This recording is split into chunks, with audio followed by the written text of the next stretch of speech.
Welcome to the Debris Monitoring Training Series. This series is designed to provide an overview of debris monitoring, no matter the experience level. This training is provided by the Public Assistance Training and Development Branch. This is video 1 of a 6-part series. What are we covering in this video? We are covering what is debris monitoring, the importance of debris monitoring requirements, debris documentation collection, types of debris monitors, and debris monitor duties. What is debris monitoring? Applicants will either have contractors as debris monitors, or they're going to be monitoring their own debris operations, referred to as force account work. Applicants must monitor their contract or force account debris removal operations in order to document the scope of work.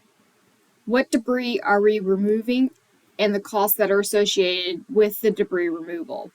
The responsibilities of monitoring debris depend on the type of debris being removed. For example, right-of-way debris, which is debris pushed to the curbside. Applicants have a lot of debris from private homes being pushed to the curb that is mixed debris from the tornado destroying homes. Other types of debris could be hazardous waste. There could be a pond with waterway debris in it. That's a public pond that requires a little more enhanced scope of work. Debris monitoring empowers the applicant to gather the documentation necessary to support public assistance program funding requests. However, the program delivery manager, known as PDMGs, are going to be formulating the debris projects. The scope of work associated with that has to be monitored. The main thing is quantifying the type and the quantity of that debris. That's very important. This is a picture of a person on top of this gigantic mulch pile of vegetative debris. This pile had been taken to a temporary debris site reduction area, or what is called a debris management site, also known as DMS. It is usually a lot or a park or something that has been predetermined to be a good area, hopefully not in a floodplain, where you can reduce and separate your debris. For tornadoes, you're going to have a lot of mixed debris. This is already chipped or mulched debris that has to go to the final disposal or an area that is deemed suitable for chipped or mulched debris. Why is it important to quantify that? Particularly with contractors, is that we want to ensure what has gone in is essentially what comes out of a debris monitoring site. Things to consider are various debris management site duties and having a debris management site plan in place. Effective coordination is required between the applicant, the recipient, and FEMA to ensure that debris removal operations are efficient, effective, and eligible for public assistance grant funding. Monitors ensure that the debris going from the right-of-way or park pickup is quantified, GPSed, and identified as the type of debris in order to assure that it's eligible debris and it is posed an immediate threat. Responsible of oversight and quality assurance of debris removal work is essential for debris monitors. The Public Assistance Debris Monitor should go over what is in the Public Assistance Guide as far as essential duties, and this presentation will help also. Debris monitors must substantiate and document compliance with federal, state, local requirements. The document is essentially a load ticket. The quantity of debris, the type of debris that aids all further reviews. Whether it's from the state local government, a state historic preservation office, know that it is clean vegetative debris, it was hazardous debris, and it went to a final disposal site that is permitted for this type of debris removal and disposal.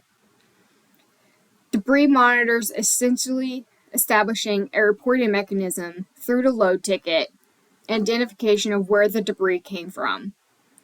That is with a GPS, an identification of a street for a right-of-way, or perhaps it's in a park or a public building, and then that's part of the mechanisms to understand the cradle to grave, as we call it, where the debris started and where it finally was disposed of. There has been instances where contractors picked up debris and illegally disposed of it. How we find that out is through a community whistleblower that the debris was dumped in a wetland or an area behind a park, and that debris was slated to go to a final disposal area. So FEMA unfortunately had to de-obligate money from that applicant. It's an unfortunate situation when it comes to environmental compliance. The public assistance side of FEMA's hands are tied, so it's super important to know where debris went. Debris monitoring requirements. Fully understand the responsibilities in accordance with the terms of the debris removal contract and other specific guidance provided by the applicant. Possess the capability to estimate debris quantities accurately and objectively. Understand all phases of debris management operations, including loading sites, debris management sites, and final disposition locations. Be able to differentiate between debris types. Be able to complete load tickets properly. Understand site safety procedures. Communicate effectively and efficiently. So who makes a good monitor? Well, public work individuals, people that have parks and recreational experience, previous construction site experience, and just a general knowledge of large construction debris operations equipment. The type of equipment shown here, a telehandler with a grapple on it pulling debris into this large 30 or 40 cubic yard hauler trailer. And then the other photo, an excavator with a thumb grabber on it picking up debris. That's what we call a machine-loaded debris. The one on the right side is actually better because it can articulate better and pack in the debris and more. We'll talk about the quantities of loads and things like that. What's going wrong here is we really don't know the quantity of debris being put into this truck other than what the quantity of the debris truck is certified at. However, loose debris is not the same water weight or water quantity or gravel quantity. So if that's a 20 cubic yard truck, there's not 20 cubic yards of debris in there because of the airspace that's involved. Information gathered by FEMA. If we have debris monitors, if the disaster does that to aid the city or the town, or particularly the debris monitoring activities, to be used as just maintains visibility on the status of your overall debris operation, ensures efficient removal of the debris. Logistically, to aid the recovery of the community, and that is also for emergency response issues. We have to get the debris off the roads, or the state does. That usually called a cut and toss operation.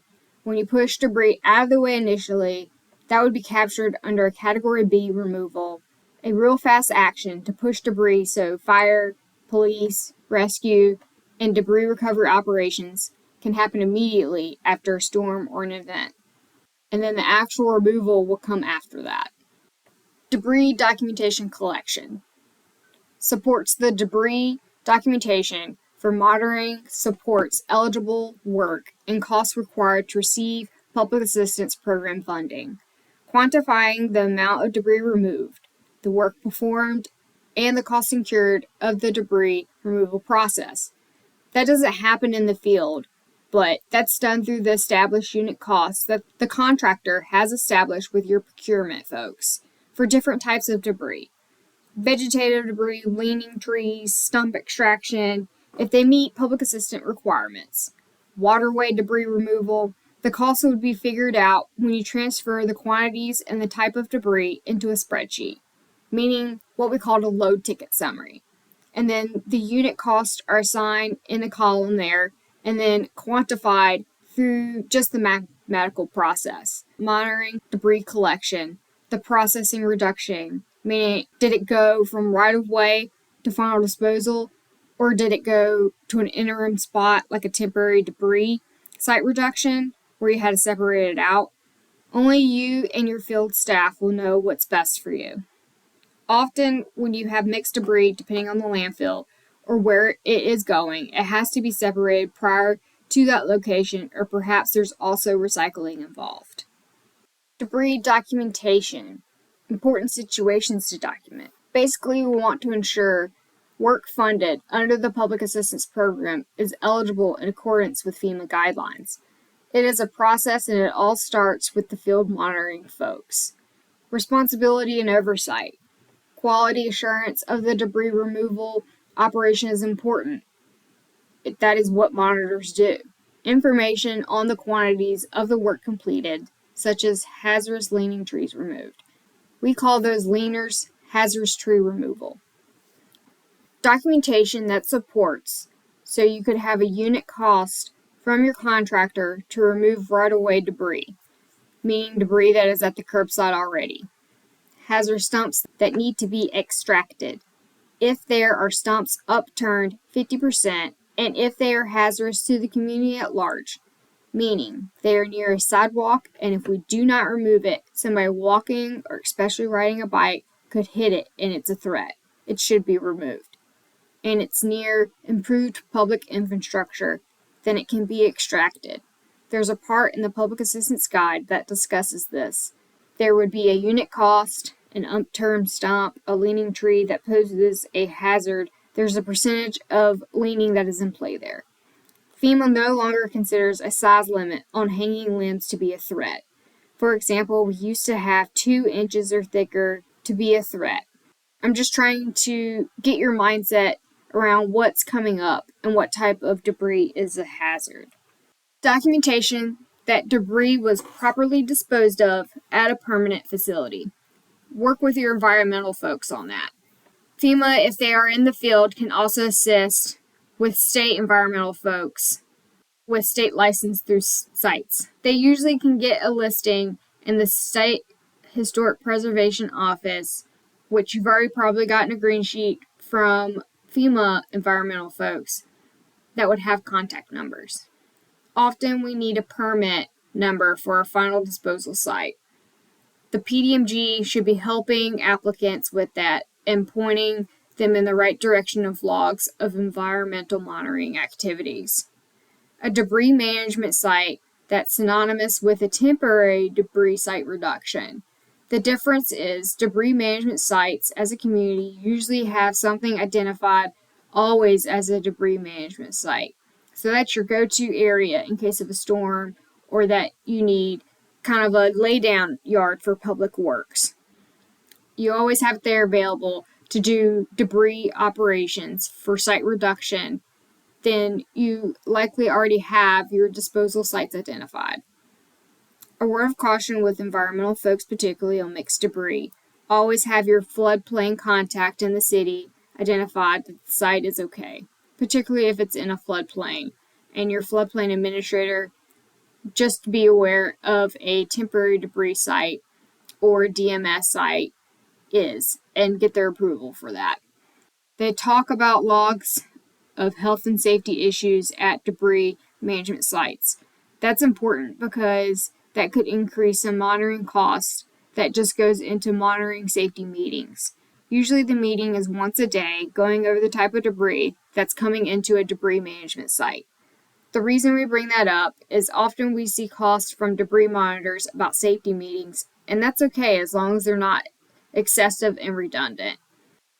Documentation of private property debris removal, or PPDR, is another subject, but in general it requires Infrastructure Branch Director, or the IBD, and state coordination on what properties will be deemed eligible for PPDR. The threats are clearly identified on that property. FEMA, in coordination with the applicant and perhaps the state, will go out and review private properties to determine how much debris and what type of debris will come out of private property so that your contractor doesn't get the ear of a homeowner and say, hey, while you're here, can you remove more debris in the back here? And the contractor, the hauler, as we call them, may not think anything of it and just say, sure, and remove the debris. This is a real life issue that is going on right now. We had in excess of 5,000 cubic yards removed from a couple of acres on private property, when it was only determined about 100 cubic yards would be removed. It's a real bad problem for the mayor and the city. We don't want that to happen. If they have any PPDR and the contractors working with them, we encourage review of the Federal Coordinator Officer, or FCO, review that letter from them, and any updates, the quantities that are supposed to be coming out of the PPDR areas. Documentation on damage to utility components, driveways, road surfaces, private property, vehicles, etc., resulting from debris removal activities.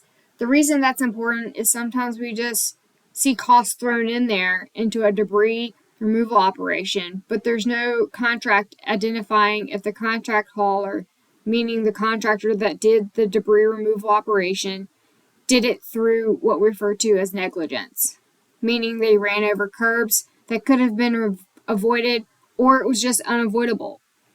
If it was unavoidable, usually in the contract that the applicant has with the contract hauler, will identify those kind of parameters, and that's something to think about if you don't. We had one estate where the road leading up to a TDSR was damaged by heavy trucks. The road wasn't designed for 80,000-pound trucks. Nevertheless, authorized the repair of the road because it was unavoidable. They needed to use this area for a temporary debris site reduction area in order to aid the community's recovery. It wasn't a large project to repair the asphalt going through the community, but it wasn't eligible the curb and gutter that got destroyed as large trucks ran over them, because in the contract it said if it was unavoidable, then it was the contractor's responsibility. Types of debris monitors. Loading site monitors. Loading site monitors perform on-site street-level debris monitoring at all loading sites to verify debris eligibility based on contract requirements and initiate debris removal documentation using load tickets. You can see the excavator in the background with the thumb loading that's mostly looks like a pole barn of metal debris, so they do on-site street-level monitoring. They have the GPS, they have the quantity of the truck through a truck certification. They're essentially verifying that the work being conducted is in the public interest. It's an immediate threat, it's eligible location through GPS and a street address, and then the type and quantity of debris. They have load tickets at their disposal to log the information. Tower site monitors. In the photo is a monitoring station. It's built by either the debris monitoring firm, if it's contracted, or a force account, meaning using the applicant's own forces. The reason it's elevated is so you can see into the trucks and accurately measure the quantity. It's typically in cubic yards because you can't obviously measure tonnage unless you have a scale, which is preferred. It can go on the tear rate, can be measured, and then the weight coming out can be measured of the unloaded truck. The reason we want this debris monitoring station is to accurately identify the amount of debris coming from the source, the cradle, into a debris final disposal location or temporary disposal location, for example here. Usually you will see people on both sides because this individual will measure the truck through cubic yardage coming in, and then they will measure it coming out. Sometimes they can be the same person depending on the traffic pattern of the debris management site. They will also identify if the debris coming in was ground previously, which it wouldn't be, or other hazardous ways that needs to be pointed into a certain direction of the debris management site. Debris monitoring duties. FEMA wants to ensure that all work performed is in accordance with public assistance guidelines. This presentation is to give you an overview. The debris monitoring guide goes into much more detail. It's a 2020 document, but it's still valid. We want to make sure that the debris is accurately measured from the source, where it came from, what it included, whether it was hazardous trees, stumps, or limbs. We want to give the responsibilities for the monitor so they want to be able to accurately monitor what activity happened, what type of debris, what was included in that activity for debris removal, and we're identifying what the responsibilities are at the tower, meaning that wooden tower in the photo. Whether that tower is at a temporary debris site or at a final disposal site landfill. Fraud risk reduction information. For more information on the highest observed fraud risk to public assistance emergency work grant funds in respect to Category A, watch Category A Debris Removal Fraud Risk Profile video. You can search for Fraud Risk Profile on FEMA's YouTube channel. So this is the end of video 1. Please join us for video 2. Now we have some closing information for you. To report corruption, waste, fraud, abuse, mismanagement, and/or misconduct, contact the Department of Homeland Security, Office of Inspector General by phone at 1-800-323-8603 or via the mailing address listed on the screen now. Procurement requirements are among the most complicated parts of the PA grant process, and noncompliance can result in de-obligation of funding. Please make sure that you are following FEMA's procurement guidance for recipients and subrecipients. Federal requirements for procurement and contracting are described in 2 CFR Part 200. The Procurement Disaster Assistance Team, or PDAT, offers some training and tools on their website at www.fema.gov/grants/procurement. For technical assistance with Grants Portal or Grants Manager, you can call the PA Grants Portal Grants Manager hotline at 866-337-8448. National hours of operation are 8 a.m. through 6 p.m. Eastern Time, Monday through Friday.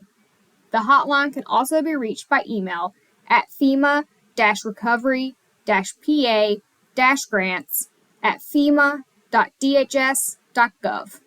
We have many other recorded webinars and tutorial videos available on our YouTube channel. You can find them by searching for FEMA Grants Portal on YouTube or by navigating to the Support Center in Grants Portal or Grants Manager. Thank you for watching.